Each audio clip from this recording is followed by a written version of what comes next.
আপনি কি জানেন, একদিন রাস্তায় এক আন্টিকে জিজ্ঞাসা করলাম কয়টা বাজে। আন্টি বলল বলবো না। আমি বললাম কেন? আন্টি বলল আরেকদিন যে কোনো জায়গায় দেখা হলে জিজ্ঞাসা করবে তাই। আমি বললাম করতেই তো পারি। আন্টি বলল সেই জন্যই বলবো না। আমি বললাম কারণটা কি? আন্টি বলল এই ধরো, এইভাবে কথা বলতে বলতে আমরা পরিচিত হব। হঠাৎ আমার বাসার সামনে দিয়ে যাবে, চোখের সামনে পড়লে বাসায় আসতে বলবো ভাতিজার খাতিরে। বাসায় এনে বসতে দিব, তারপর চা এনে দিব। এরপর তুমি বলবে চাটা দারুণ হয়েছে, কে তৈরি করেছে? আমি বলবো আমার মেয়ে। তারপর তুমি বলবে দেখি আপনার মেয়েকে, এত ভালো চা যিনি বানান তাকে একটা ধন্যবাদ জানাই। তারপরে হাই হ্যালো এইসব হবে, কিছু কথাবার্তা হবে। তারপর মাঝে মাঝে আমার বাসায় আসতে থাকবে। একসময় ভালোবাসা হবে, তোমার মিষ্টি কথায় আমার মেয়ে তোমার প্রেমেও পড়তে পারে। একসময় বিয়ের জন্য প্রস্তুত হবে, আমার কাছে আমার মেয়েকে চাইতে আসবে। তারপর আমার মেয়ে বলবে আম্মু রাজি হয়ে যাও। বলো তো আমি তখন কি চিন্তা করব?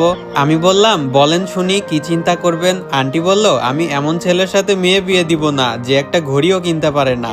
এটা শোনা মাত্র তো আমি বেহুশ।